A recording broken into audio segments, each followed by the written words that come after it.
Alright,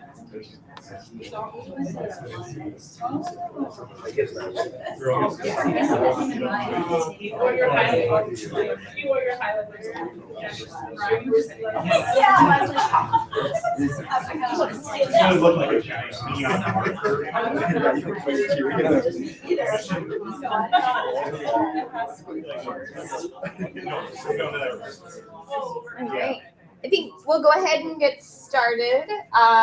Welcome to General Mills Tableau User Group. We're so excited to have you guys here. We had you guys here last September. We're in a different part of the building. We decided to change things up a little bit, and you guys can see a new view this time. It's been a year. It has been an entire year, yes. So my name is Megan Lukanen. I work with General Mills on their data insights and visualization team. I'm an analyst, so I build Tableau dashboards. I dabble in Looker and some other tools, but Tableau is always near and dear to my heart.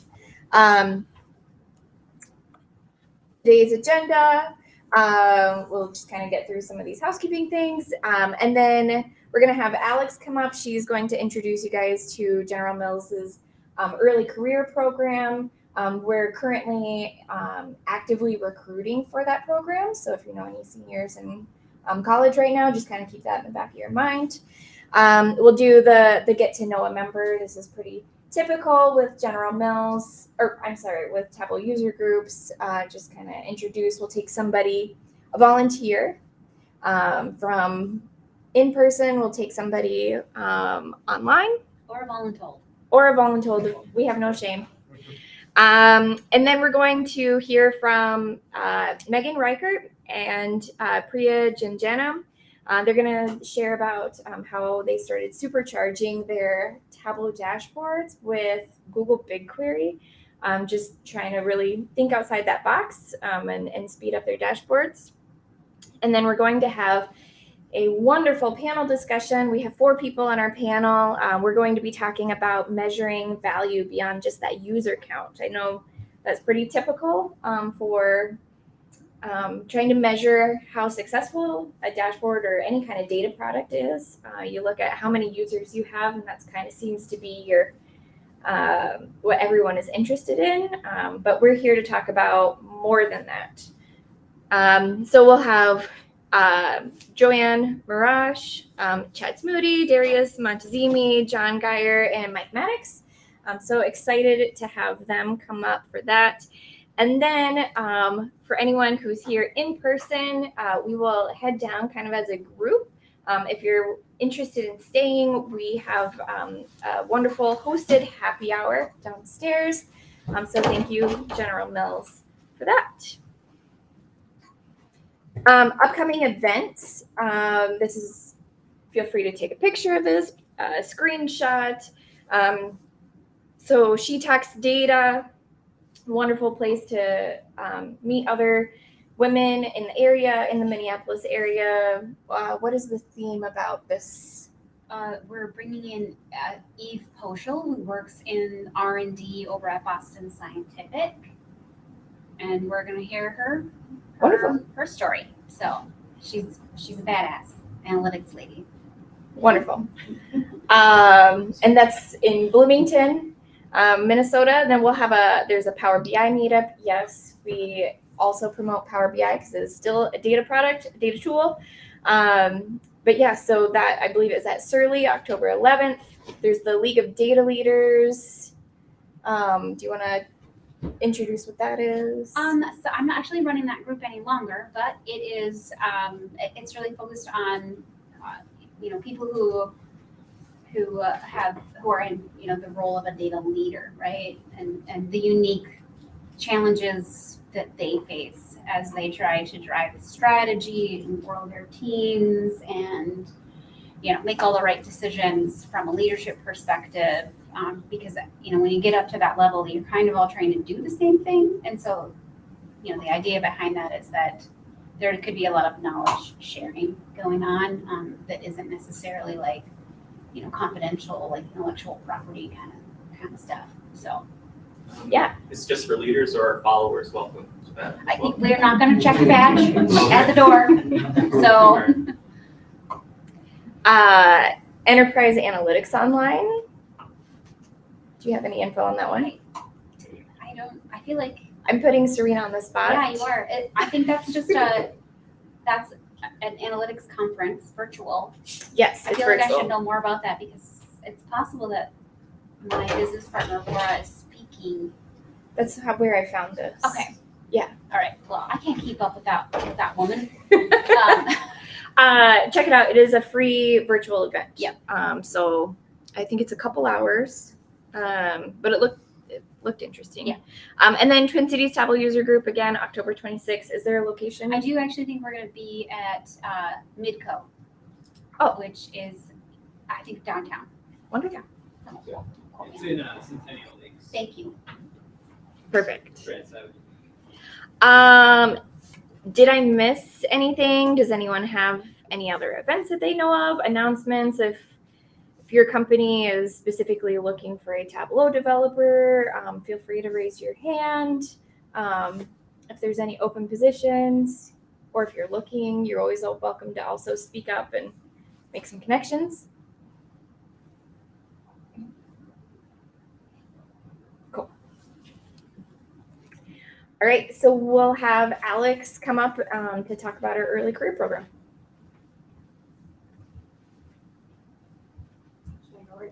Yeah, there's a camera right there. Awesome. Hi, everyone. I'm Alex. I'm an analyst on the data science team, recent graduate of the early career program. We are actively recruiting for this role right now. So what is the early career program at General Mills? It's a rotational 2-year program with the goal of you being able to experience 2 different types of roles in the exploratory track or build depth within our specializations. So you can see we have a data visualization, specialization, data engineering, and cloud engineering.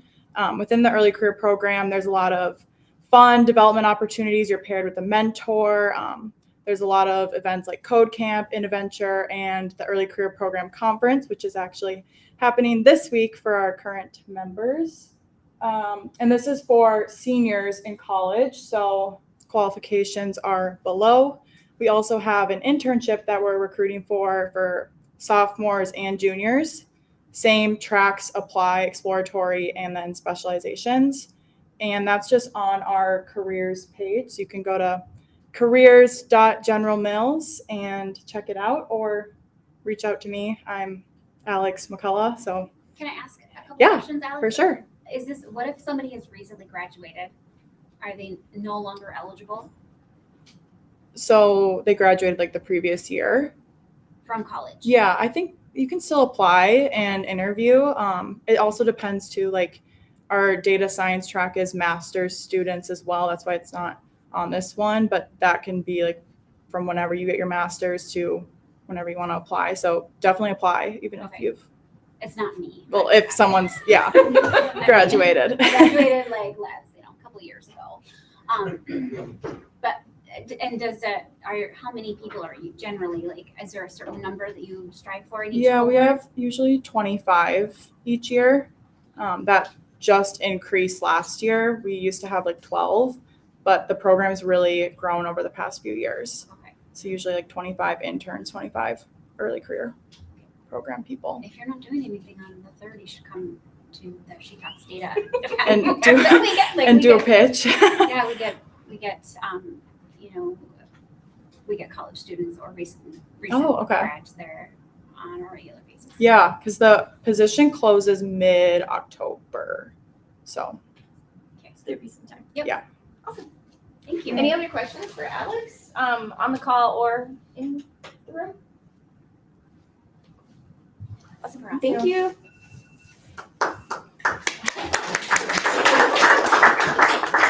All right, so we'll do a get to know a member. We'll start in the room first. Anyone volunteer before we volunteer you? Don't be shy. Any brave souls? Sure, why not? All right. You have to come up here. Oh, I have to come Yep. up? Okay. Otherwise, they won't be able to see you online. Okay, where do I stand? Right here. Okay, cool. That would've changed Sorry, my you mind. didn't know that was part of the deal. So yeah, It's a bait and just switch. look at it there. There we go. Hi, hello. My name is Michael Callan. I work at Donaldson Company in Bloomington. It's a filtration company, if you haven't heard of it. I am on what is called the finance systems team, which is really the team that kind of operates our Tableau implementation. So I personally am not a server admin. I'm a site admin, and I basically help anyone in finance typically, but anyone in the company generally, if they have a use case for Tableau and they don't know what they're doing, which is kind of common at a big company where Tableau has been slowly adopted over time. So that's kind of what I do. So I generally do analyze finance data, but I do work occasionally with like sustainability data or operations data from the plants that we have, just to get an idea of how much, utility usage or the like that we have. I've been using Tableau about a year and a half, so I'm pretty new, but it's been very intensive. Like my first 3 months were get into Tableau, understand how it works, because we need people to understand how it works. And so I'm a local expert at Donaldson with Tableau. I'm guessing in this room I'm probably not, but in Tableau, I love digging into calculations.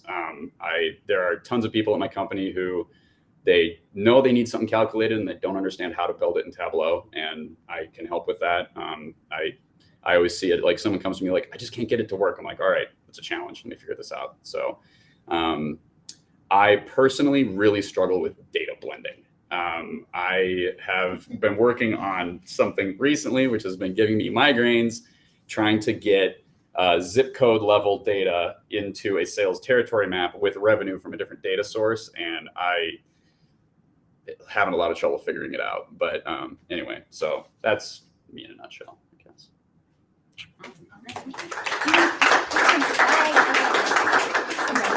Oh, wow, look at that. The swag buffet. And you're not the only one that struggles with blending data. I figured not. I've been using Tableau for a while now, and it still gives me migraines from time to That time. right perfect combination. Yes, Right. yes. It always works with perfect data. All right. And then somebody from online. Who's a brave soul that wants to come on video and talk with us?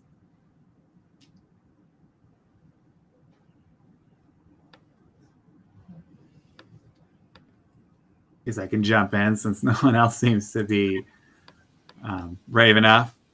Hello, everyone. I'm Derek Nagel. I've been to quite a few of these TC Tug user groups, mostly lurking, but I work for State of Minnesota IT Services, helping our health department. My role, I guess technically I'm a data engineer. Unofficially, I'm a data plumber. And types of data I analyze with Tableau, all kinds of healthcare data, whether it's diseases, vaccinations, illnesses, insurance, pretty much around the gamut. And I've been misusing Tableau for about 6 years now. And what am I good at in Tableau? Well, mostly I'm good at stupid hacks. So like the things that people think that Tableau can't do, but there's actually, you can do it in 50 easy steps. No problem. And then what features I struggle with, primarily table calculations. Those are always tricky to figure out the right combination of things to make them work the way you want them to work. A lot of trial and error goes into that. Mm-hmm. Well, awesome. Nice to meet you, Derek. Thank you for sharing. All right, I'm going to stop sharing my screen. Megan Reichert, if you want to start sharing.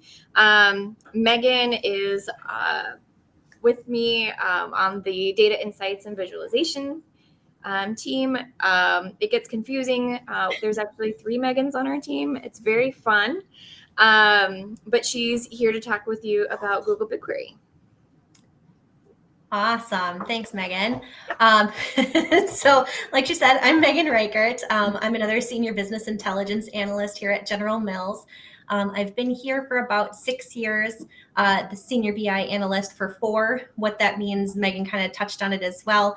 I help our business partners design and execute tools based on their needs, including finding the right tool, sometimes finding the data, figuring out the best way to present the data, create a good user experience, and follow tool and company best practices all through that. I am local to the Twin Cities, but I've been a little bit sick this week, so I chose to be virtual with the rest of the crew online here. And joining us virtually as well is my coworker Priya. Priya, did you want to introduce yourself? Sure. Myself, Priya Janjanam. I'm senior data engineer with General Mills from past 3 years, and I'll hand it over. I'm from Charlotte. I'm not local to Minneapolis, obviously, so I couldn't make it in person. And I'll hand it over to Megan. Okay, awesome. Thanks, Priya. So as to what we're going to talk about today, we're going to go over what the heck am I talking about when we're saying we're supercharging our Tableau with Google BigQuery, who can benefit, how it works, why we chose it, and then enhancing the user experience a bit more. And I'm hoping to end off with a few minutes for some questions if you all have them. If we do run out of time, both Priya and myself have put our email addresses at the end. Feel free to grab a picture and email us later as well, since neither of us will be at the happy hour. All right, so what the heck am I talking about when I'm talking about supercharging your dashboard? Really nothing absolutely groundbreaking. It's just a different way to model your connection with Tableau and to model your data as well. It uses a custom SQL connection on the Tableau side, and then it uses a Google BigQuery functionality called Tableau Valued Function. We call it TVFs for short because that's a mouthful. So it does require a data engineer, or at least those skills, to be able to do that correctly, model your data, and build this TVF function. It does require some coordination, perhaps a little bit extra from the Tableau developer to make sure that we're not wasting time because, of course, as we all know, Tableau can be very finicky about how it wants its data. It can drastically speed up your dashboard performance. That comes with a big caveat there, because if you're already getting 10 to 15 seconds performance time, you could do this, but I'm not sure it's going to give you enough of a performance improvement to actually make a huge difference. And it can be a bit of work, especially if you're already solidified in how you're generally working with your data. But for us, it's made an absolutely drastic change for us. We went from 45 plus seconds, sometimes up to 2 minutes to do that initial load, down to 12 or 15 seconds on a regular basis. Reloads, I say here they're about 2 to 3 seconds, but really it's pretty well instantaneous as long as it's within the same 24-hour cache that we're hitting. So really drastic changes for us. And so why did we do it? We were cast into this particular venture for a few different reasons. First and foremost, we serve other parts of the business. That includes sales, consumer insights marketing, our category management teams, and otherwise people that are just generally expecting fast response times. They don't want to sit there and wait for their exploratory dashboard to take 1 minute, 2 minutes, sometimes even potentially more, depending on how much data they're pulling. And they also need flexibility in what kinds of questions they can ask, which leads us to a really big problem that we had that was a main driver of some of our performance issues, which was that we have over 500 million rows for each dashboard to reference. There can be some overlap, but some of the setup for that could change, so we couldn't use all the same thing all the time. We also could not pre-aggregate this data because we're using disaggregated panel data, and we project that up to be representative of the United States. And so it depends on the filters that they're selecting as they're going through what that projection formula has to do. Sometimes we get to skip parts, sometimes we have to add parts in. So we really had to know exactly what was going to happen in order to get that to function correctly. And apart from really narrowing what they could actually look at and the options they had available to them, which would just completely lose the core functionality and purpose of why we have this data, we were really kind of stuck with doing it all on the front end in Tableau. However, this data is actually from a third-party vendor, and they can and have made adjustments to their projection methodology, and The last time they did that, it got about 6 times more complicated, and we were already struggling with Tableau's performance at times. And so we kind of had to find a new way to do it. So ultimately, we needed to find a new way to maintain our flexibility, have decent performance, get the complexity of all of those calculations out of Tableau. And we decided that this was the answer because it lets Google BigQuery do what it does best and lets Tableau do what it does best. From another kind of more audit perspective, it also decreases our risk in calculation errors, not having calculations in a bunch of different dashboards that are supposed to be doing the same thing or roughly the same thing. And then it's also reducing the amount of time we'll need for future data changes because I'm sure they'll come eventually. We've had a couple in the last year, and I'm sure there'll be more coming in the next year sometime. So it makes it a lot easier for us to adapt all of these to over a dozen dashboards. So, all right, so who can benefit? Have just a really short yes or no list here. Ultimately, it's great for people that have a ton of data for exploration in their dashboards, and it for simplifying complicated calculations by removing them completely and having Google BigQuery do it. We used to have, I think, roughly 12 LOD calculations per dashboard, and then calculation on top of calculation on top of calculation that all went through that line. We don't have any of that anymore. I get usually about 6 lines, 6 rows of data, and about 15 columns, give or take a couple. That's everything my dashboard is loading for a single view, and it's absolutely wonderful. As I had already mentioned, this is not probably for you if your dashboards are already pretty fast. If your data should just be pre-aggregated, that's always going to be the answer, right? But sometimes it's easier said than done, especially when we're talking about exploratory dashboards. And then if your needs are too up into the air, like that you can't clearly articulate your needs, that can cause a lot of repetitive rework for your developers. And so I generally would discourage it if you're not completely sure what you're going to be building or seeing at that point. I would recommend something a little more traditional, maybe a smaller data set, and then moving towards something like this. Because as Priya can attest to, it's a pretty good amount of work to set up. So. All right, so let's get into how does it actually work. Just a couple of quick setup features.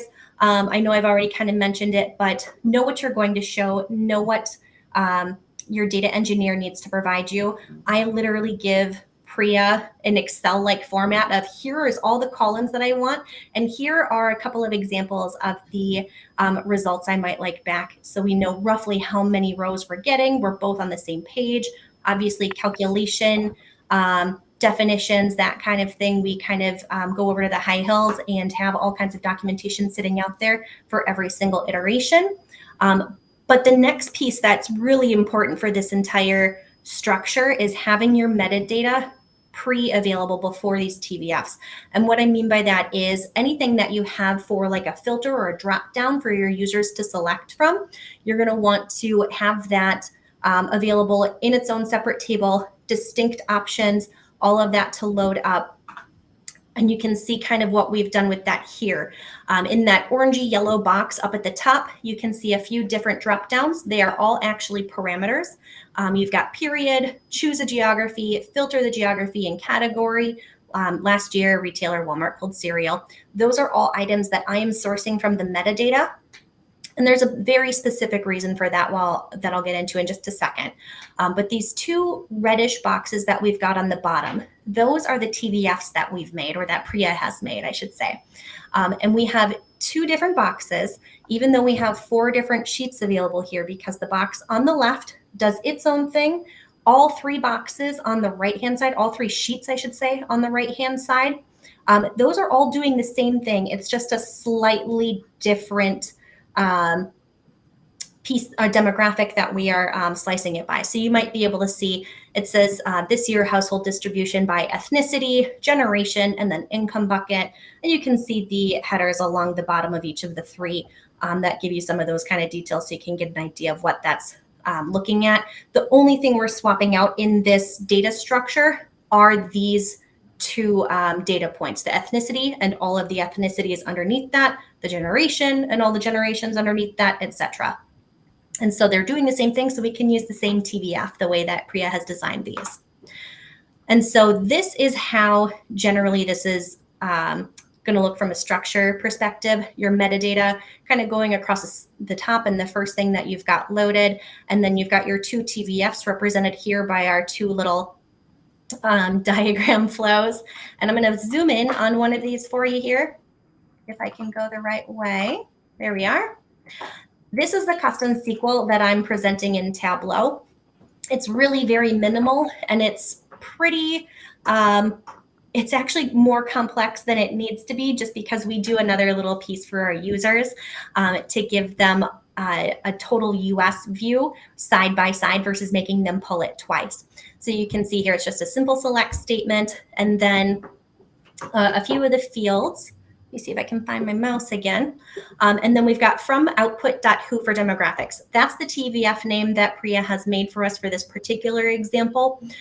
This is not a table that I can go look at, because when I call this particular TVF, it's expecting all of this here. And these are all pre-calculated or pre-designated by Priya to sit here and say, first, I'm expecting to see a period integer to represent what time period they're looking for, then category, geotype, et cetera, et cetera. And so we could end it right there. This second section, you might see I've hard coded these two here to be TUS or total US. And that's, again, just that convenience factor for our users.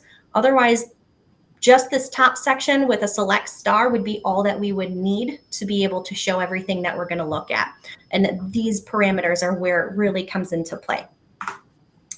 So they come in, all of this is preloaded just because we do pick something right away, but they can see every single option under their category. There's more here under show filters that we just hide to save some space.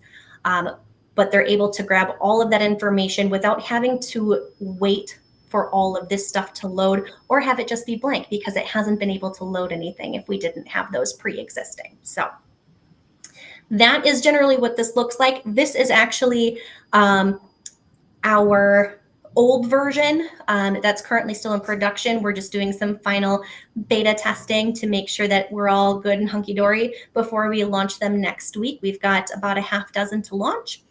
And if you see the new versions, they look almost identical, almost completely identical. And that is because while some of them were already parameters, some of them were filters, but we did go ahead and add in a Tableau extension, which is really what takes this particular project into the next level. And so, as many of you probably know, the regular, just traditional Tableau parameters are going to be single select. For our users, that's a big issue. We need them to be able to multi-select in a lot of different situations. There are some alternate options, but they're not as user-friendly. They don't present quite as nicely. And then the other alternative would be to hard code a bunch of different combinations for them, which is a nightmare that none of us want to even step into. Nobody wants to do that long haul. Nobody wants to do that short term either. We want everything to operate relatively smoothly. And so multi-selection is something that we were able to get with the data-driven parameters extension. This is just something that's available from Tableau in their extension marketplace. And there's a few reasons apart from multi-selection that make this extension absolutely wonderful to be working with. It does use a specified delimiter to separate its list of items that you've multi-selected. You can change that delimiter by default. It's a pipe. That's what we use because one is as good as another. And so it's just easier for setup to just leave it as it is. One of the other big pieces, it allows aliased values from another field. You don't have to re-alias them yourself. So we use it with our time period where we present some word representation. So it said latest 52 weeks, if you recall that drop down, but it's actually a 1 for us to be able to partition on our data. And so all we do is say, use this one for your actual value and use this field to show that alias value. So I don't have to ever type those in. I don't have to worry about when they add a new time period, anything like that. We just have all of that flow right through, and this extension automatically picks it all up, and it is simple. The last thing that I think is just phenomenal and would have been acceptable if we didn't have this as an option, but definitely takes the user experience up a bit, is the kind of dynamic auto update of the data-driven parameters extension. When Tableau originally said a couple of years ago that we were going to get a dynamic parameter, I got really excited. And then it came out and I was less excited because it only updates, of course, when the workbook opens. This data-driven parameter extension will actually update in the middle of you working on the workbook. So if I hop back one here, when you see this choose a geography and filter the geography, the two middle drop downs, in that first one, we actually have a few different selections. We've got retailer, banner, which is like a sub-retailer, kind of like having Walmart and Walmart Superstore, and then some other things like total US. The right one, the filter the geography, is the same field all the time, but it's only showing me the relevant options to the one that I've picked in the bucket to the left. So when I look at retailer, I'm only seeing retailer options. When I look at banner, I'm only seeing banner options. And it's made that list go from a few hundred all in one field down to the 50, 60, or sometimes 7 that are relevant. And that's a huge win for our users, not having to scroll through a list and say, do I want Walmart or do I want Walmart Superstore? We don't want them to have to go through that experience, right? So this has made it super easy to be able to do that. And it'll continue to go through. Now we have, let me think for a second. 1, 2, 3, 4, 5, 6, 7. You can't see all of them, but we have 7 different parameters on here that are this extension. And we're seeing very little in terms of performance increases because of the extension. Couple of seconds at the absolute most at this point. Some of that maybe because we have some of them hidden until you need them, but it's been an absolute breeze to get this set up and running and have practically no user experience impact. They barely know the difference or that anything has changed. The only thing that they have to worry about is closing the menu when you have a multi-select option. When you have to click down here to get the menu to drop down and show all your options, they have to click one more time to close it. That's literally one of the only things that has changed for them. So. And then in terms of what we're going to be doing in future, right now, as I had mentioned, we are converting all of our workbooks. Current state, we're a little over halfway through. Step 2 is what I call master cache. That is an option that we are going to explore for some of our more widely used and popular dashboards that will essentially be taking that ad hoc query that we run every time somebody sends a set of parameters to the back end to have run. It's going to look at that combination, see if we have run that combination in the last month. If it has, we should have all of the results listed in this table, and it will quickly return the results from that table. And if it hasn't, it'll just run the ad hoc query as normal as it would do in the step 1 version, and then add that to the list. Step 3 would then include iterating on that, making sure we're not keeping old junky lists of parameters that nobody's using anymore. So monitoring that to make sure they're being used on a semi-regular basis. And I'm sure, as I mentioned, we'll have more improvements to make, more adjustments to make with our projection methodology. And of course, we always have changes based on what the market's doing and all that good stuff. But I do foresee that this is going to be a big thing for especially this team, but some others moving forward, because I think we can all appreciate that everybody wants all the data they could possibly ever ask for. And this, while I don't encourage that, certainly helps with that performance time and making your dashboards flexible while also giving you a performance time that people will actually sit and wait for. You don't have to go get a snack. So awesome. So that is the presentation. I think we've got about 5 or so minutes for some questions left. This is our email. We do have some technical info prepped for you guys if you wanted to email either of us. I'm happy to forward this on to you. But there's our emails, and I am available for any questions. And I think Priya is ready as well.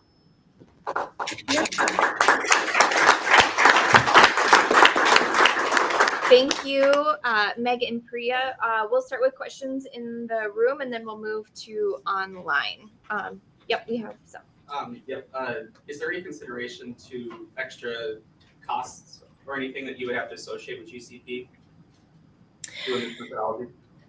It's a fabulous question. We haven't fully gone over the cost implications of it, but really and truly, I don't anticipate it's going to be much more extensive than what we're already doing with 500 million rows of data.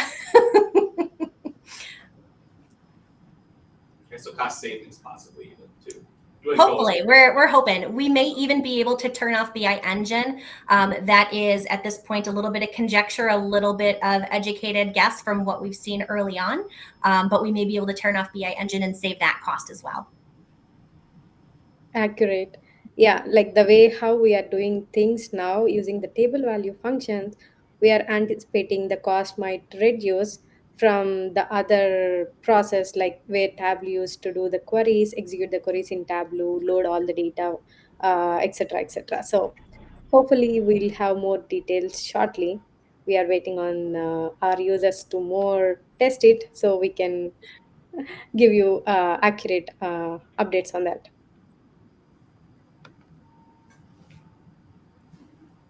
Great question. What else do we have? Can you elaborate on what the role of the data engineer is in all of this? Absolutely. So I'll let Priya speak to it a little bit more, but I could not do it without Priya. I tell Priya what I need, and she works a lot of magic in the background, including calculating all of our KPIs. Priya, do you want to expand a bit? Sure. So the way, what data engineer do in this process is basically I create this table value function in the backend in a way it feeds Tableau with just the necessary data. It takes whatever parameters from Tableau and then like runs the query on the backend in the BigQuery using the table value function on ad hoc basis and gives the output. Versus the old process is Tableau have the calculation or the query in Tableau, and no longer we are maintaining that. Versus just the TVF has whole query which pre-aggregates the data depending on the set of filters it receives from Tableau users. Yeah, and I'll expand just a smidge more. All of those parameters that I pass back, she ends up putting into a variety of different places in her TVF code. I will toot Priya's horn on this one. She and our colleagues have built this in such a way where she actually can take the same chunk of code and use it in completely different TVFs. And so as they come up with updates for us to make, she gets to change it in one spot and have it trickle out to all the rest because they're calling the same section. One of the absolute benefits of having a real data engineer versus me trying to like fake it on the front end by putting that information out here. Myself and her being able to do this herself is absolutely wonderful and has done far more than I ever could. I know we've also, because of the complexity of our queries, have had to go through a few different iterations to find the most performant option because there are some okay ways to do it and some much better ways to do it. And so Priya has helped us through all of that, as well as a couple of our other colleagues. Right. And while, just in case there's any more questions in the room, let's grab a couple from online and we can always come back if we have time. Are there any? Are there any questions online?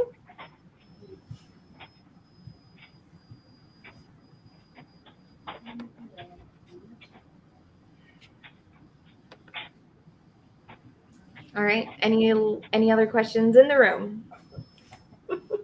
Bueller. All right. Oh, one more. I guess if nobody else has a question. Yeah, last question. How long did this take for you guys from conception to actually getting it implemented? How long does this kind of give a good roadmap of how long this should take? Oh, gracious. I feel like that's an unfair question.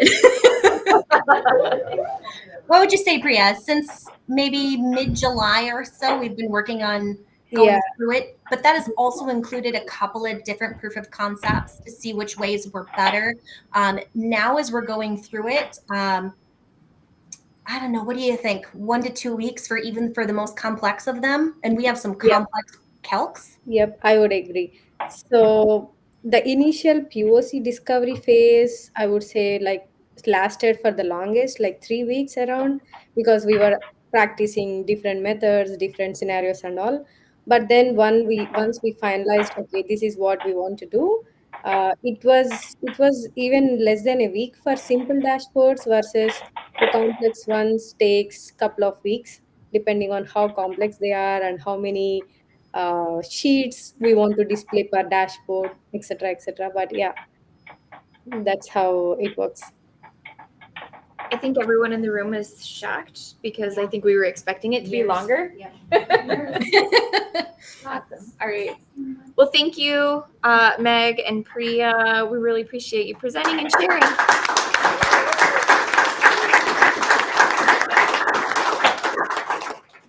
All right. So Feel free to reach out. Feel free to reach out to me about any data engineering questions if you have. I'm more than happy to walk you through the process and explain you in detail. Thank you, and thank you for giving me this opportunity today. absolutely. Thank you. Awesome. Thanks, guys. Awesome. All right. So next up, we're going to have a great panel discussion. Joe and the rest of you guys want to start coming on up. We brought in our A team for this. So, I'm sorry?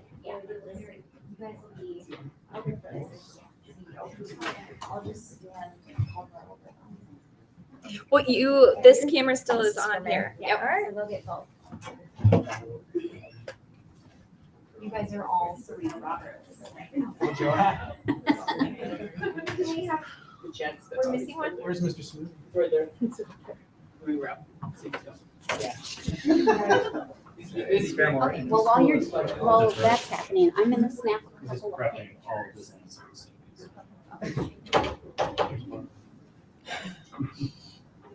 Megan, come back and look like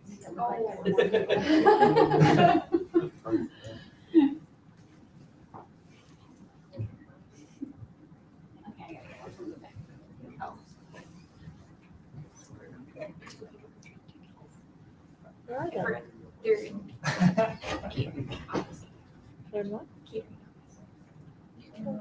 I know him.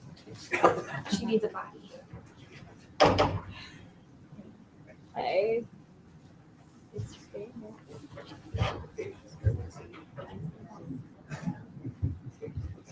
Okay, so this is your camera, so everyone online can see you guys, but the sound will pick up in the room. All right. Well, I'm Joanne Rosh. I will start with thank yous because I feel like I'm either going to forget or run out of time at the end. But thank you, Megan, for putting on this wonderful event. Yeah. Thanks to our presenters. Thank you to our panelists. Thank you to everyone online and here who are joining. So, as I said, I'm Joanne Rosh. I have the privilege of leading our data insights and visualization team. I actually joined in February and have built my career in an assortment of analytics roles. So making sense of data in various capacities. Sometimes it was really starting a company from scratch. And then other times it's been helping to level up the insight delivery program at a different company. Obviously, General Mills is the latter. We already have an amazing foundation of MillsWorks, or a working model that brings together the business and the technical experts. Our data insights and visualization team is already creating very dynamic, comprehensive dashboards that answer complex business questions. So now what we're doing is we're kind of in a phase of reevaluating, is there a different streamlined way to create these data products that we are creating? Something that enhances basically accessibility and speed to insights for our end users. That has been kind of like multiple programs working together to try to sort that out. As with anything, when you undertake one of these programs, you start to ask, like, how are we going to prove our value? How are we going to prove that this worked? How are we going to measure our success, basically? And that's been both measuring the success of the program and measuring the dashboards themselves, which is kind of what prompted this panel topic. So we have been, as a combination of a couple different teams, talking a lot about what is the right way to measure the success of a data product. And what we've done here with this panel is thought, hey, this is a good topic, but we're going to take a step back because a subset of us have been talking a lot about it. We think we have some really good ideas, but we're going to actually take a step back. And 3 of the 4 members on this panel are have not been in a lot of these discussions. One of them has. So the idea is to give a very diverse perspective, kind of verbally whiteboard what it is that we look for in a dashboard. How would we measure success from 4 different perspectives, and then hopefully any and all of you who would like to participate. So we're hoping that this is a panel of like 100 or however many people we have in total, but 4 plus some audience participation.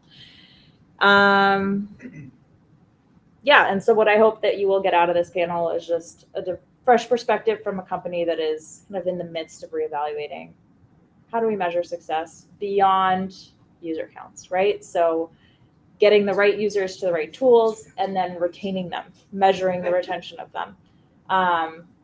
And then we had a couple others that we wanted to touch on, but what value are the end users getting from these products? And then also balancing quantitative and qualitative. Those are a couple thought starters, things that we've talked a lot about. We could obviously go deeper, but I will not do that until we get into the panel. So with that, I will start the intros. So the things that we are going to ask our panelists are your team, maybe a touch on what your team does for those not familiar, your role and your dream job as a child. Let's start with you, Chad. I'll go first. Chad Smoothie. I've been with General Mills for 27 years in a variety of jobs. I work in our pet foods division, and I support our sales team with sales capabilities. I have a team, so we have like trade system, volume estimating, distribution management, so like core sales tools, and then we do some reporting. Dream job for me, it's going to seem a little silly, but it was like Dairy Queen. I wanted to work at Dairy Queen. like the idea of being able to be the person that's like dipping the cone to make those perfect little like ridges and then dipping it in the hot chocolate sauce.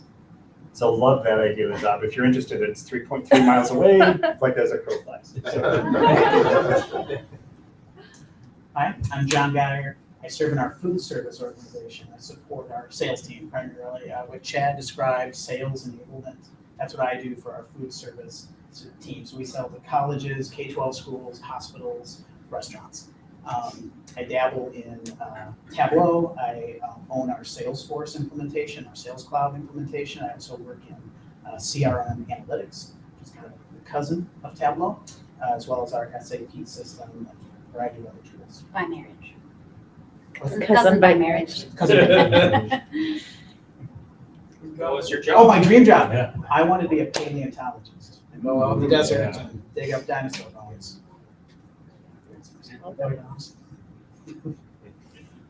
Everyone, my name is Darius Montesini. I am part of our strategic revenue management group.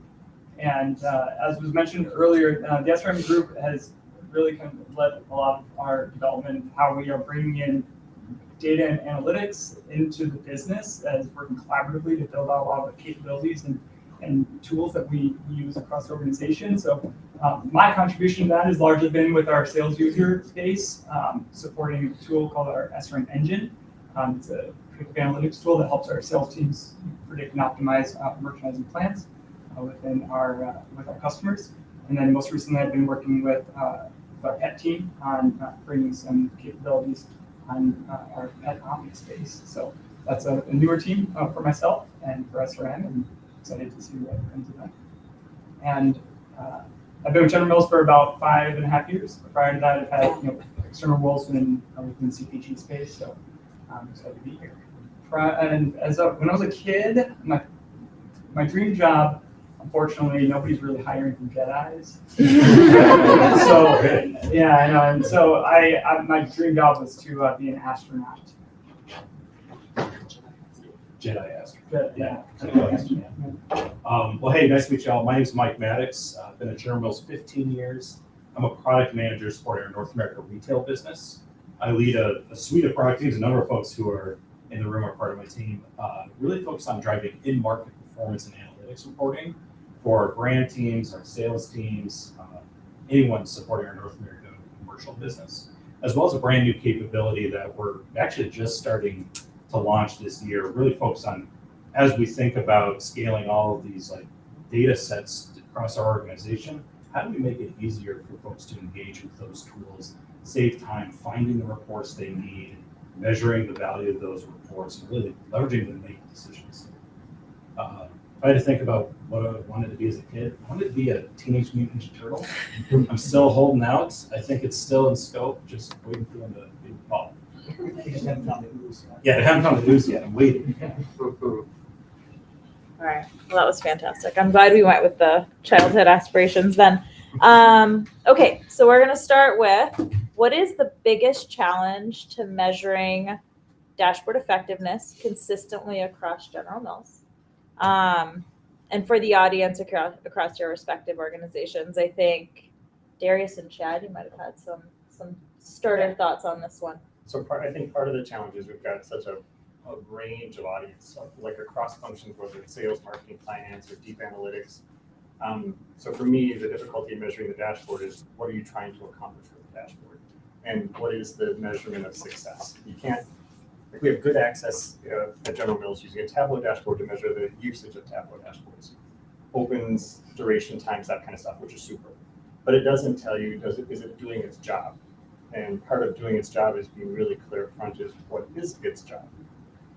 So I think that's one of the challenges that I've experienced, is making sure the job is clearly defined for the dashboard, and you can go 2 clicks deeper than who's opening and how long they're spending in it.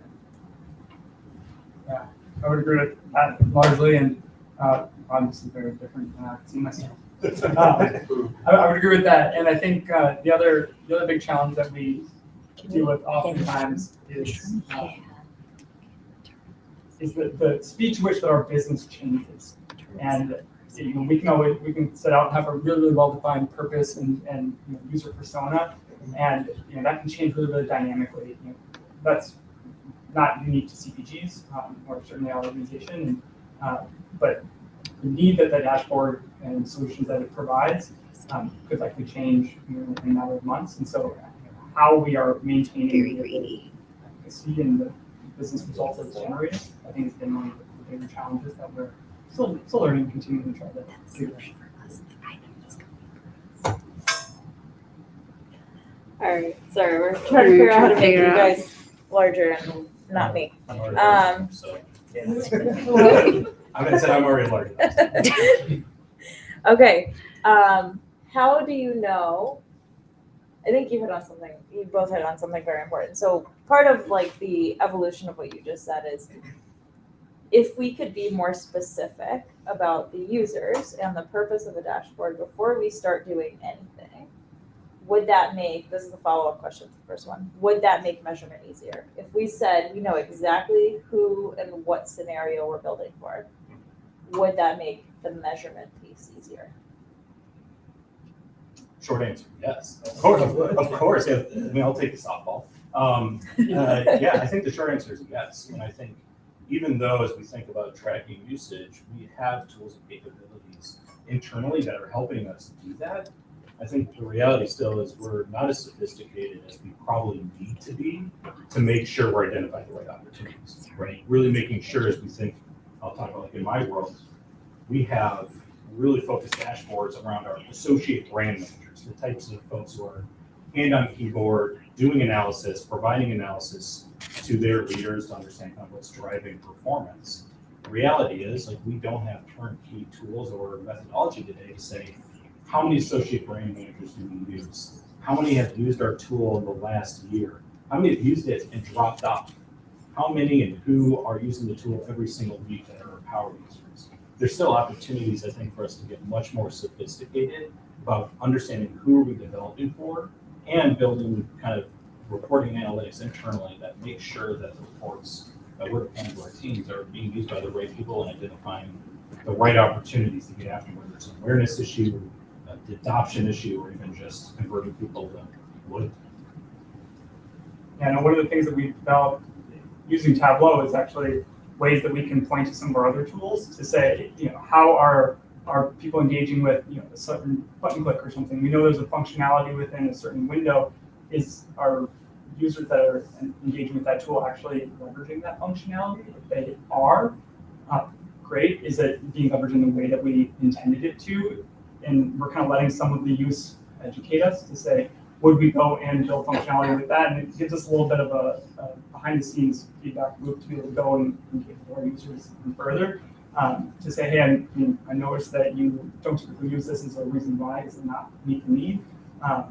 Or if there's areas where we see that you are working within one of our tools differently than its intended purpose, can you explain to us a little bit why and how you're working with that so we can maybe advance it a little bit further? I'll answer that a little bit too. So one of our challenges in food service is we expect our field team to be out selling. They got to go make 5 calls a day to an operator in the field. And one of the challenges we have is a lot of our tools are based on desktop capabilities. And we probably aren't maybe as advanced as we need to be on like the mobile front and making it super turnkey for them to look at their iPad or their mobile device and see quick, easy, actionable data. So we can ask them about personas and stuff, but the reality is they're super crunched for time as well. So that's a challenge for us on development sometimes. Yeah, the last thing I'll add on that is, so JG and I both support salespeople.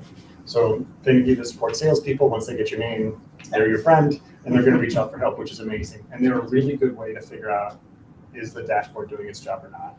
So if you're clear on what it's supposed to do, it depends on the types of questions you're getting. Because if people are confused by the data, if they're confused by what they're seeing, they're misinterpreting it, they're calling and asking questions. It's a good way to find out quickly from them, like the hotline, to the phone a friend, that phone, whatever you want to call it. Is the dashboard doing its job? Is the analytics doing its job or not? Okay. I'm going to try to solicit some, I'll turn my camera on, try to solicit some audience engagement here. There are 2 things that I'm wondering if are shared experiences or things that folks have found creative solutions to that we just heard. So one is kind of mobile first, right? Some native mobile dashboard experience. And 2 is kind of the dashboard of dashboards. Like, what solutions have you come up with or loved or hated about tracking user interaction with the dashboards that you have out there? I'm going to give it 10 seconds and then I will move on if no one says anything. Jokingly, I thought so. I made one for JG. He probably hates it. You did make one? My entity connections. The supernova? Yeah, maybe not. Sorry. Yeah. I think what I found is that if you try to force fit the technology into the device, then it doesn't ever seem to work the way you want it to. So if you want a device that's mobile, or if you want a dashboard that's mobile, it's better to start with a mobile app that delivers the data than to try and force fit the tool into the mobile experience. Does that mean not Tableau? Sometimes. Yeah. Because there's variety on the mobile devices. So at General Mills, we don't dictate what mobile device a person uses for their phone. We don't say you must have an iPhone, you must have whatever the device. Mm-hmm. So it needs to be flexible. Okay. We don't design to every phone. We don't design to the flip phone. But you still you want to have something that's mobile friendly. That's just coming back. Of course. I think as a best practice for mobile, that you make a separate version of your dashboard specifically for mobile with like a min-max range. So if you're talking like, like a mini phone like this for people with smaller hands versus like, the iPhones and the iPads and stuff that come out today, it still works. But then there's maintenance on essentially 2 versions of the same dashboard, but it can be done. But that then goes back to your audience. Like, if you know your audience really well, and then where they're going to use it. If they're going to use it on their phone, you're better to build it there than you are to build it on desktop. Totally. I mean, a good example of like that challenge is we think about building analytics for senior leaders. They don't want to go with a Tableau dashboard. They don't want to go put in filters. They want a PDF delivered to them in an email, turnkey insights that they can just go and pick up and scroll. They want it in an inter-office memo at 8 a.m. That's right. Yeah. Oh, yeah. Otherwise, you're going to get a phone call about it, right? So those are some of the challenges we're trying to force fit technology into creating a solution that might not be an optimal solution for that audience. One of the biggest challenges I think we're facing right now about, hey, we've got all this great technology, but how do we make sure it fits the needs of those personas, especially some of the folks like leaders who can be extremely vocal. So that's interesting. You guys are kind of getting to personas a lot, right? So what have you guys have done to identify those different personas so we can measure them, like carving them out? I know you're speaking to them. I know one of the things when we were working together in Ian's area was you guys identified a sales cycle, right? And so I really, really appreciated that when you guys identified it. And then in my mind, what I was thinking about is we're starting to build dashboards around that. It's like, well, we can really focus on the personas of where you are in the sales cycle, and how we support that. And just kind of curious too, like capturing that audience, like if you guys work more into trying to capture those personas and where they're at in the cycle. Like you said, executives want it at 8 a.m. for what meeting? Like right? And like, so how do we capture that? And how do we identify those? Like what do you guys do today? So in the food service world, I managed an intern this summer. That was actually his project, creating our personas, understanding our user base across NAF, North American Food Service, understanding all these personas. And he created this kind of forced distribution of users. We had stragglers, we had leaders. And some of the outcomes of that is we are refreshing our sales cycle. And what we're going to try to do is kind of put this virtuous cycle of selling in their face. We're going to try to put it into the future would be like an interactive dashboard of sorts and say, hey, I'm executing my call, or I am closing my call, or I'm planning my call. And by kind of going into that part of the sales cycle, it might launch them into Salesforce. It might launch them into our CRM analytics platform. It might even launch them into Tableau to do a bigger analysis. So that's kind of where we're going, but we're not there yet. We got to build that out. But we're just making it as simple as possible. Give them kind of that navigation to these tools. That's a really big component, I think, similar to like what we're working on our side of the North American business, where we talk about personas. What we're observing today and what we're hearing from teams is when they use Tableau dashboards that are out there today, we often get feedback saying, this doesn't feel like it was designed for me. This felt like it was designed for someone else. And as a result, if you've watched them use these tools, it takes 10 clicks to get to anywhere they want to actually get to the insight. And even then, sometimes you're seeing data and I'm still going to find the insights they need. And oftentimes they give up and say, I'm done with this. I'm going to go and just pull my own Nielsen report to go get after this or use an Excel file that some intern created 6 years ago. But I trust that. So one of the things we're learning is trying to understand what are those needs and how do we save them time getting to those clicks. And I think the future of where we're going is much more personalized reporting for different personas. Like a good example, right now we're doing a pilot with our Totino's business. They like pizza rolls and frozen pizza. The reality is they don't want to start at our entire portfolio. They want to get into what's going on in the frozen hot snacks business and get down to what size is driving my business and what flavor is driving my business. So what we've started to do is tailor those reports at that starting point, saving them those clicks to getting down there. We're hearing really great feedback just from taking simple steps about understanding how do they think about their analytical process and where do they start that process. You bring up a good point of like tailoring to that. Mm-hmm. One of the things that we did recently, or had an opportunity to do with my team recently, is talk about personas. And I took an angle from it more of where people are at in the learning journey. So I think a lot of what I'm hearing in this discussion is kind of centered around the user that has been along for the journey for like the original question. Whereas I think sometimes we build reports that there comes with a L&D gap or there's a certain amount of activation and we have to acknowledge and say, does our intended user understand what's being presented in front of them? So it might not be that, hey, this wasn't built for me, but it's more of like, I kind of need a little bit of hand holding to let me know what I should care about in this report. And so I took an angle of not so much personas of, who's asking the questions, but more asking questions in development, but more where are the common buckets that I'm getting questions from our original users, or our current users rather, to be able to start to say, here are the people that understand this reporter tool and are able to kind of stretch its limits. Here are the ones that really need a lot more hand-holding because they are in that fringe, but they feel like it's not built for them, and you kind of need to help walk them to it and understand a little bit further. And there's always going to be the ones that are on an as-needed basis, and any opportunity I have to be able to help elevate how it can help support their business a little bit. I think there's something to be said for where people are in that learning journey in different personas, not necessarily where you're at in the company as a persona for use case. I think one of the other things that I've struggled with too is like how much to build.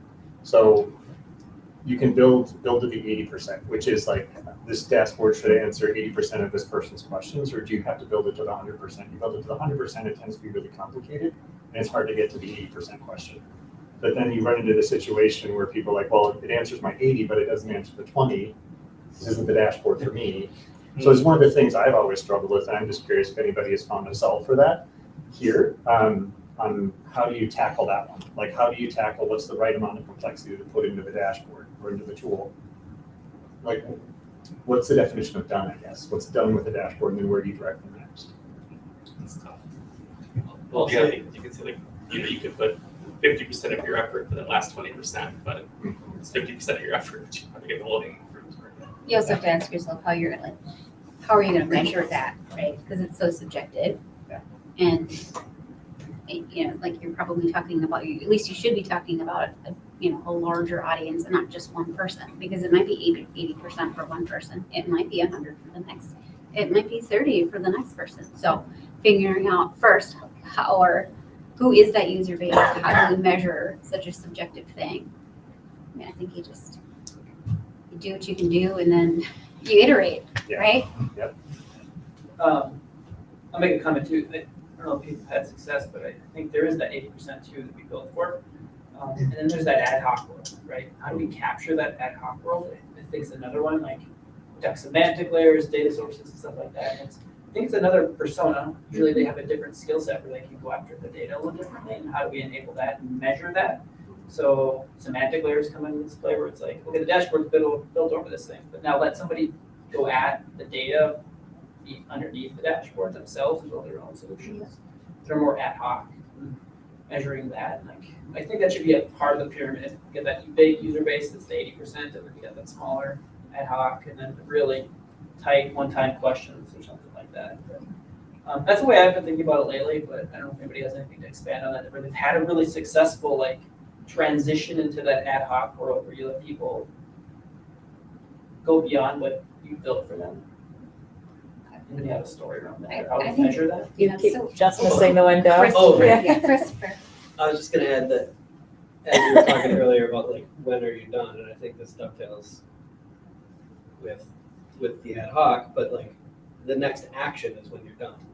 Sometimes the next action is an ad hoc pull, or I got to talk to an analyst, right? And hopefully that's as minimal as possible, but there's always going to be a case for it. But sometimes it's, well, this dashboard helped me narrow down what I want to know, but it didn't give me all of the details.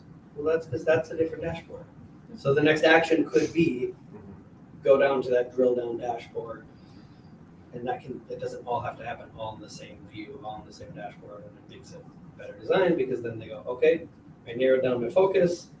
Now I want to jump into just my segment, and maybe you can bookmark that, right? So you don't have to build a bunch of different dashboards. They can just bookmark that filter, and jump in right at that level their next time around. But to me, the next action is I have to go to the CRM, or I have to reach out to a salesperson. The tooltip tells me who to reach out to, or I got to go talk to them. And I love that you highlighted that it doesn't all have to be in the same dashboard. No, it shouldn't probably. Yes. So I know that's something we run into all the time. I mean, I think one of the things I've learned as we started doing this, like really what we're trying to do is we're trying to tell a story, right? That's not what we're trying to, that's what they're trying to do. And you can help them by telling that story. And I think we have a tendency to just, hey, I've been getting you this and trying to get as much data on the page as possible so people can make those decisions. All of a sudden, people's comment load just explodes and their eyes glaze over. You can see it. We literally see it happen as you watch things. So it's the dashboard. Yeah, and sometimes you're like, hey, the dashboard, as it takes a minute and a half to load, all of a sudden, that's regardless of persona, no one wants that. And so sometimes just partitioning those things out into smaller stories, especially given kind of where we're at today, where we're living in a TikTok generation, where everything's, you see in a second. Sometimes that might actually help them get to the insight faster. And I think it's an area where we still have opportunities to improve, especially in our roles. Christopher, do you have any tactics? So we've done it both ways, right? We've loaded everything into one dashboard. We've also parsed it out and said, like, we want this thing to perform. So you're going to do some things here, and then you have to go here, and then you have to go there. There are complaints either way, right? So how do I know that I'm supposed to go to the next dashboard? Like, are there any tactics that you have used that guide the user from one dashboard to the next that kind of help them see, like, what is your next step in the exploration if it's not in the same dashboard? Yeah, I mean, me personally, writing full sentences up at the top of the dashboard so that people know what is the purpose of this dashboard. Because if they come in saying, this dashboard will tell me all of the answers. It is the holy grail of all, and if it doesn't, I can't use it, right? And not being afraid to have a subheader, like you can have your dashboard title, but a subheader that's just, this is to narrow down where you want to dig into deeper. Yeah. Or check, hover over to get the salesperson's name that you want to talk to, or, like just guiding them through that way. Yeah. Very cool. Having a report or dashboard dictionary, right, with a description and some like main, some key attributes about each. I know for General Mills it's an enormous task, but just creating, collecting, organizing, displaying that kind of metadata can help, and especially with like the data management add-ons in Tableau Cloud, and like the data lineage and the data cataloging and the AI, introduction of all the AI. We'll get to a point where people won't even need to go to a dashboard to ask it, right? They can just keep asking the questions and and getting those answers. So eventually, you won't ever have to even do that again, Christopher. None of us will. Okay. Pivot a little bit. How do you know? Maybe this is a quicker topic, but I love the discussion, so maybe not. How do you know that you've designed a good dashboard? A few things. So the Tableau dashboard that reports usage, that you see repeated usage, so that's a good indicator. The one-on-ones with my users of like, when they're calling me for questions of how to do something, can I explain to them how to do it in the dashboard that exists, or is it something else? So part of it is anybody using it? The support questions that I'm getting, are they directionally like in the right area to use the dashboard? And then I guess that's it for me.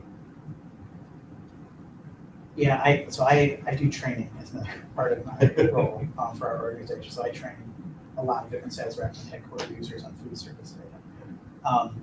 The best dashboards we have are, even if the question isn't quite what the dashboard is intended for, but they're at least trying to get in there, and like they understand the spirit of the data and what it is it's trying to do. Like that to me is success. So, and also organizationally, when I know that our director, our zone manager, our region manager, they're looking at these same things and they're asking similar questions, if there's buy-in from the top down, that's a good metric for me to know that we were on the right track in designing a new widget within our Tableau environment.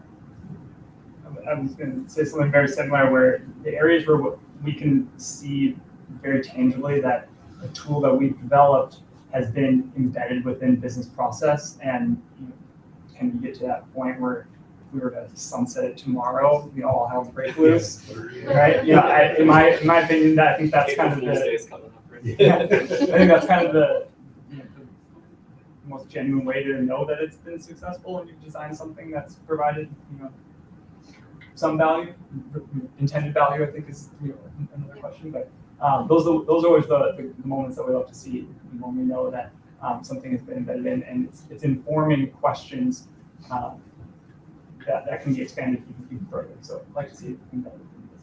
Don't threaten that you're going to take it away, though, right? Yeah. Okay. Yeah, that's exactly. Just take it away. Just take it away. Put it behind a paywall. Make it where they, Have you guys done, to your point, have you done any like usage stat analysis around not just like the total views or like unique views, but if there is like the frequency and the consistency around like this group of people are going to this dashboard every day at 8:30, like that's an indication that it's part of some kind of behavior. It's part of a process. Have you guys dug into that at all? Well, for me, the closest we've come to that is a matrix of like, here's all my users that are using a specific board, and we look at time.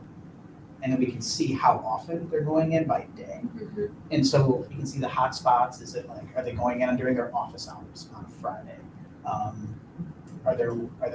Is there major gaps when they're using that board? We can also look at like adoption of our more senior sales reps versus our newer sales reps. Are we training the newer people to want to explore that stuff? So that's how we think about it, time and user and yeah, that granularity. Yeah, you could even like group them by your user personas that you've created. Yeah, and maybe that's our next step, then we try to do something like that. Yeah.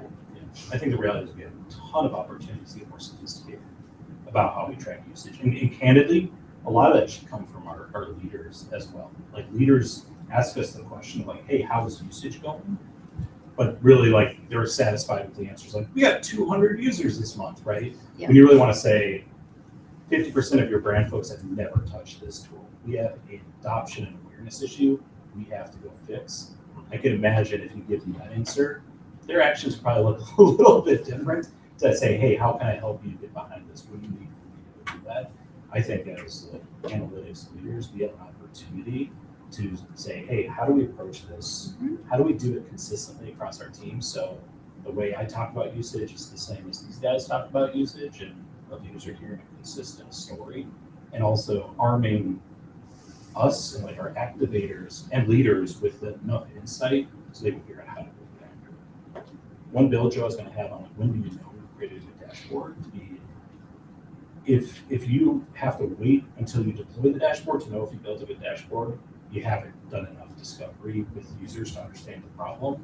And you should know like that you're solving a really compelling business problem for the dashboard gets created. And then the dashboard is just the kind of icing on the cake, I think, in a lot of these cases, because you're solving a compelling business problem and you understand the user behavior. Yeah, it's having to convince people, like, hey, I built this cool thing. Do you want to see it? Like, you're probably in trouble from the start.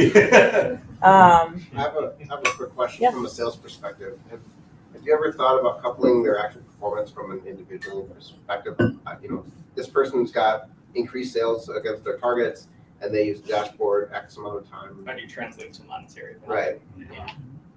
Because that seems like there's usually a functional thing that happens, either a performance benefit, an increase or decrease in functional time, or in your case, very direct application for sales increase.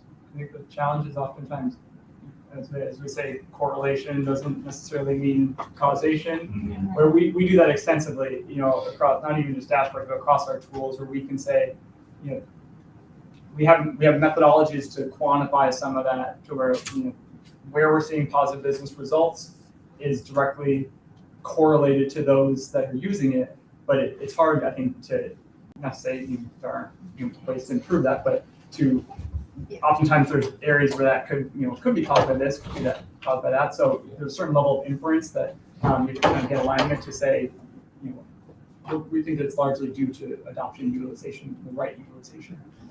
Usually it's the performance problem salespeople where we're looking at are they using the tools or not versus the other side of it, which is probably a better way to look at it, to your point. Frame the which positive impact. The positive impact versus I will say we get a ton of traction when you do find folks who are extracting a load of value, finding a compelling kind of example or case, and making that as vocal and visible as possible and giving them credit for using that, like that's a very easy way, at least in General Mills, of getting people to use tools when they see their, you know, their counterpart across the aisle getting a bunch of recognition from leaders from the value they create from these.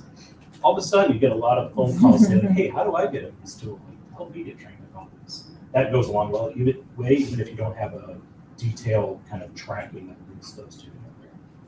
I'm marrying two questions together to that end. The times where you say like, "Hey, what's working right in your business?" And we see that you're kind of providing like disproportionately better results than your peers. And when like one of the early go-tos that they deliver as to what's working well for them is utilization of your tools and everything. I think that helps by producing effective dashboard or tool. Absolutely. Well, we have just 5 minutes. Couple more minutes. So Q&A. That's a great question. Yeah, this is really good conversation. So thank you. Thank you for all the engagement. Yes. Sounds like we're kind of settling on like more of a scorecard approach. There's no one metric, but it's like how you combine.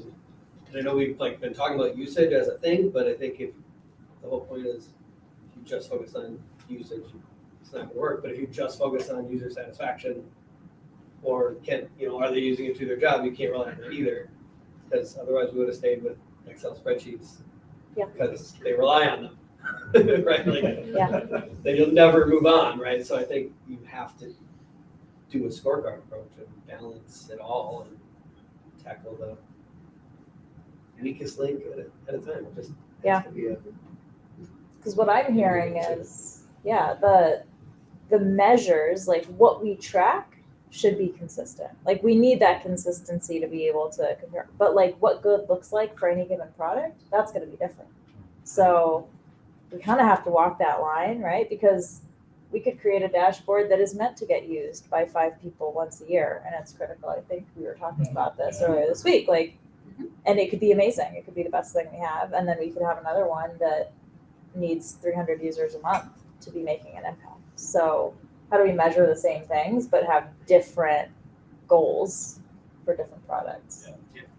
I also think it's a bit of a yes and approach to that. Like, well, scorecards are always great. I've seen it on the page. I think from experience, what I've seen is our leaders are usually not as close to that, and showing them like, hey, usage is up to 200. They're like, cool, great. But what they really want to see is like, I want to see that, feel that business impact. Like I want to see the people in my organization changing their behaviors, extracting, doing things differently. We went through a big change on our end a couple of years ago when COVID hit and e-commerce really blew up. We were saying, hey, we need to better understand what's going on with our e-commerce business to really make sure we're maximizing the opportunity there and getting people to look at that data and identify those opportunities. Once our leaders start to see people talking about it in meetings, putting it in their plans, integrating it into their business conversations, I didn't have to show them numbers about usage. They just could feel that change, and the numbers were just supplementary to bringing together compelling examples. Yeah. Hey, Mike, can you talk a little bit, or Darius? Data's great, usage is great, but it's a story, right? It's the story. It's, I got a call at 3:00 that my meeting isn't in 2 days, it's tomorrow because my buyer's going out of town. And now I've got to pull all this stuff together. So we all have meetings on our calendars, we have department meetings, but how do you share those success stories and bring the subjective piece back to the leaders or back across the users? What's the best way to do that? Because if you tell it, it's different than if the end user tells it, right? You beat me to the point, which is you don't tell the story.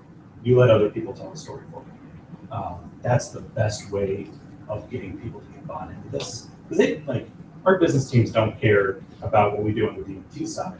They care about what they want to hear. They want to hear their counterparts talk about what they're doing differently and how that's driving value and starting to drive a little bit of productive paranoia to say, I'm not doing that, but I probably should be doing this. So if we tell that, we could scream it to the mountains, all day long, and they may listen or they may not.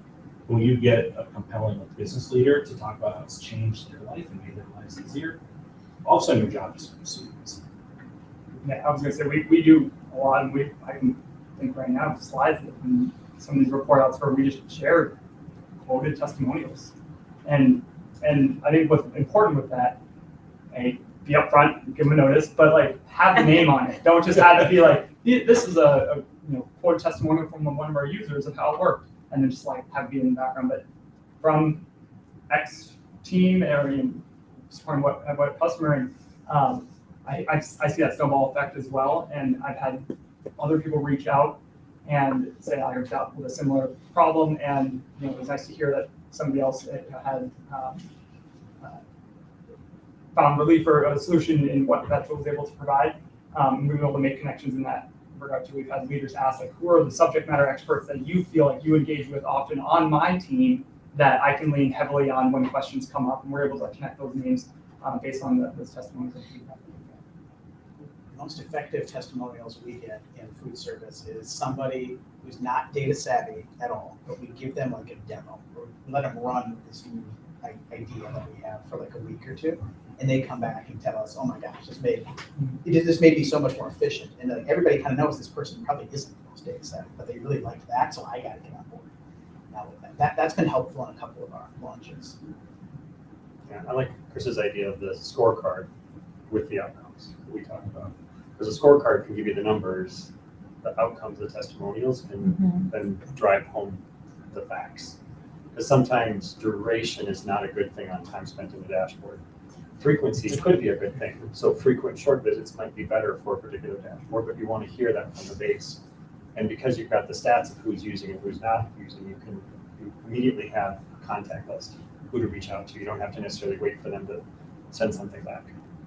I think it's also fair to say, like, that helps on the flip side too. When you see something with your capability that you don't feel like is working, but your leaders want you to focus on other priorities, but you see it as a big opportunity to fix. Sometimes bringing that exact testimonial to life, even if it's not a positive one, provides the rationale for here's why we need to go address this opportunity versus focus on something else. I found that's really helpful on it as well. Awesome. Well, we are out of time. Thank you so much.